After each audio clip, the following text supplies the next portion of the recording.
नून league और MQM का मिलकर इलेक्शन लड़ने का ऐलान। मुश्तरका इंतखाबी हिकमत अमली पर इत्तेफाक। लाहौर में नून लीग के कायद नवाज शरीफ से मुलाकात के बाद MQM और नून लीग रहनुमाओं की प्रेस कॉन्फ्रेंस। साद रफीक ने कहा कि 1.5 साल कबल MQM से सियासी इत्तेहाद हुआ, तभी आज वाला इत्तेहाद तय पा गया था। सिंध में JUI फंक्शन लीग समेत सबसे बात होगी, फिर पीपल्स पार्टी से इत्तेहाद का सोचा जाएगा। फारूक सत्तार बोले, मुल्क के तमाम मसाइल का हल किसी एक जमात के पास नहीं। कौमी मईशत की बात हो या कौमी सियासत की, कराची का किरदार अहम है। मुस्तफ़ा कमाल ने कहा कि इंतखाबी इत्तेहाद वजारतों के लिए नहीं, लोगों के मसाइल के हल के लिए होगा। कराची दूध देने वाली गाय है तो इसे चारा भी तो खिलाएं। 2013 में कराची की 20 में से 17 नशस्तें MQM ने जीती थी। हम 2013 वाली अपनी पोजीशन पर वापस जाएंगे।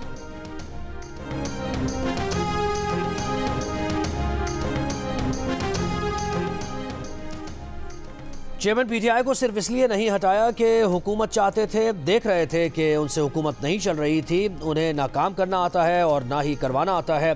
साबिक सदर आसिफ अली जरदारी का घोटकी में जलसे से खिताब। कहा, PDM हुकूमत में दोस्तों ने उनकी बात नहीं मानी, जिसका नुकसान भी हुआ। दोस्त समझते थे कि हम अपने मफाद की बात कर रहे हैं, लेकिन हम मुल्क के मफाद की बात कर रहे थे। अपने खिलाफ इलेक्शन लड़ने वालों को वेलकम करते हैं।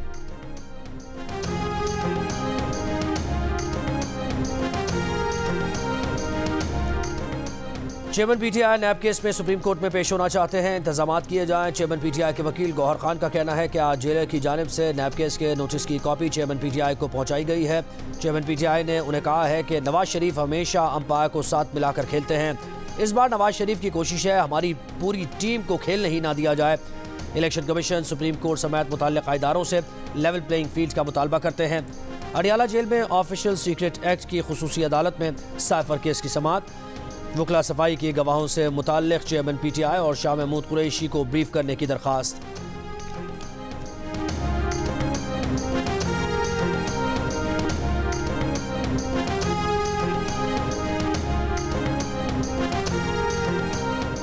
फ्रॉड केस में साबिक वफाकी वजीर फवाद चौधरी इस्लामाबाद की अदालत में पेश। फवाद चौधरी ने अपने भाई वकील फैसल चौधरी से कहा, सर पर कपड़ा डालकर अदालत लाया गया, तौहीन अदालत की दरख्वास्त दायर करें। फैसल चौधरी की फवाद चौधरी की हथकड़ी खुलवाने और फैमिली से मुलाकात की इजाज़त देने की इस्तदा। फवाद चौधरी के जिस्मानी रिमांड में मजीद 1 दिन की तौसीह।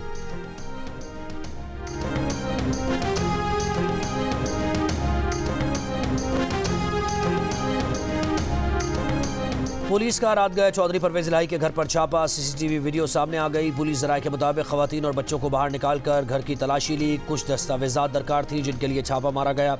मुंशी इलाही का कहना है कि परसों की नाकाम कार्रवाई के बाद सुबह 4 बजे पंजाब पुलिस ने दोबारा बगैर वारंट के घर पर छापा मारा। घर पर सिर्फ खवातीन थीं। पंजाब पुलिस PTI के लोगों को हिरासा करने के बजाय जराइम के खात्मे पर ध्यान दे।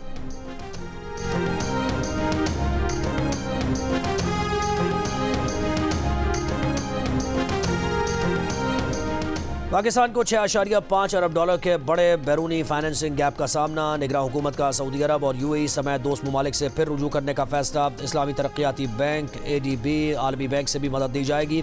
IMF से एक्सटर्नल फाइनेंसिंग का प्लान शेयर कर दिया। IMF का बैरूनी फाइनेंसिंग गैप कम करने के लिए निजकारी तेज करने का मुतालबा। आलमी बॉन्ड मार्केट में बॉन्ड जारी करने के ऑप्शन पर गौर का मशवरा।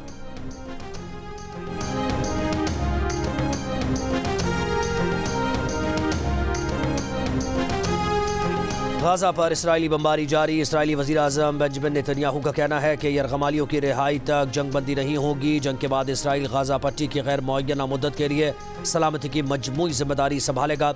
गाजा में जंग के दौरान 1 घंटे के कलील वक्फे की इजाज़त दी है। अमरीकी सदर जो बाइडन का इसराइली वज़ीर आज़म को टेलीफोन। गाजा जंग में जुज़वी वक्फे पर बातचीत। अमरीकी वज़ीर ख़ारजा एंटनी ब्लिंकन G7 वज़राए ख़ारजा के इजलास में शिरकत के लिए जापान पहुँच गए। इजलास में गाजा जंग एजेंडे पर सर फहरिस्त होगी। गाजा की सूरत हाल पर गौर के लिए इस्लामी ताउन तंजीम का हंगामी इजलास 12 नवंबर को रियाद में होगा।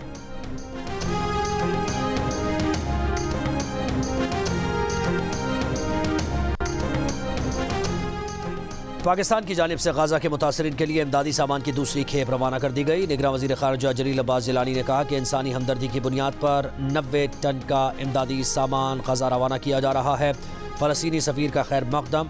आलमी बरादरी से गाजा में जारी इसराइली जारियत के खात्मे के लिए किरदार अदा करने का मुतालबा।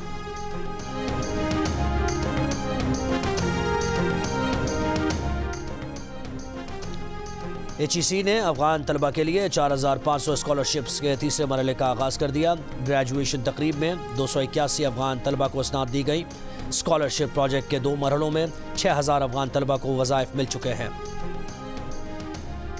इंज़माम का प्लेयर्स एजेंट कंपनी से ताल्लुक़ था, जिसका वो एतराफ़ भी कर चुके हैं, लेकिन PCB को लाइल्म रखा। इंज़माम को बुलाया जाएगा, चार्जशीट किया जाएगा। पाकिस्तान क्रिकेट बोर्ड की डायरेक्टर मीडिया आलिया रशीद की गुफ्तगू। कहा, इंज़माम की इस साख पर किसी को शक नहीं है। PCB ने मामले पर प्रोफेशनली एक्शन लिया। फैक्ट फाइंडिंग कमेटी बनाते ही इंज़माम मुस्ताफ़ी हो गए। अगर इंज़माम और पाकिस्तान टीम के खिलाड़ियों का एजेंट एक ही है तो ये मफादात का टकराव है। देखा जा रहा है कि ये कहां तक नामुनासिब बात है। इंज़मामुल हक ने खुद ऑन एयर ये बात कही कि उनका इस कंपनी से ताल्लुक़ है जिससे खिलाड़ी भी मुंसलिक हैं।